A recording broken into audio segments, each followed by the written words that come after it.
కొండచిల్వ కౌగిట్లో భీమసేనుడు. భీముడు వేట కోసం వెళ్ళి ఒక కొండచిల్వ చేతిలో చిక్కాడు. 10,000 ఏనుగుల బలం కలిగిన భీముడు ఎంత బలప్రయోగం చేసినా ఆ కొండచిల్వ పట్టును విడిపించుకోలేకపోయాడు. ఇది మామూలు సర్పం కాదు, ఏ దేవతయో ఏ ఋషియో అని అనుకున్నాడు. పాండురాజు పుత్రుణ్ణి భీమసేనుణ్ణి నన్ను నిగ్రహించగ బలం నీకెట్లా వచ్చింది, నీవు ఎవరవు అని అడిగాడు. ఈ బలం నాకు దివ్యవరం వల్ల లభించింది. వనంలో ఎవ్వరు వచ్చినా వారి బలం కోల్పోయి నాకు వశులవుతారు. నేను ఒకనాడు ఇంద్ర పదవిని పొందిన వాణ్ణి. పండితులను అవమానించి వారి శాప ఫలితం ఇది. ధర్మరాజు భీముని వెతుక్కుంటూ అడవికి వచ్చాడు. వచ్చినప్పుడు ఆ కొండచిల్వ చేతిలో బందీ ఉన్న తన తమ్ముడిని చూసి ఆశ్చర్యపోయాడు.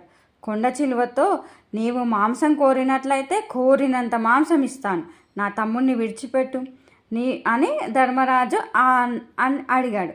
అప్పుడు నేను మీ పూర్వీకుడైన నౌషుడను.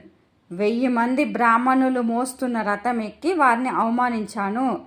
అగస్త్య మహర్షి నన్ను ఈ రీతిగా శాపమిచ్చాడు. 100 యజ్ఞములు చేసిన వాడిని నేను.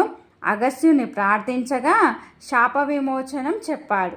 నీ ప్రశ్నలకు ఎవరు సమాధానం చెప్తారో ఆ రోజు నీకు శాప విమోచనం జరుగుతుంది అని అనుగ్రహించాడు. నీకు శక్తి ఉంటే నా ప్రశ్నలన్నిటికీ సమాధానం చెప్పు అని అన్నాడు నౌషుడు. ధర్మరాజుకు ప్రశ్నలు వేశాడు. ధర్మరాజు మూల వ్యవస్థకు సంబంధించిన ప్రశ్నలకు యుక్తిగా ధర్మబద్ధమైన సమాధానాలు చెప్పాడు. నౌషునికి శాప విమోచనం జరిగింది. భీముడికి కొండచిల్వ నుంచి విముక్తి లభించింది.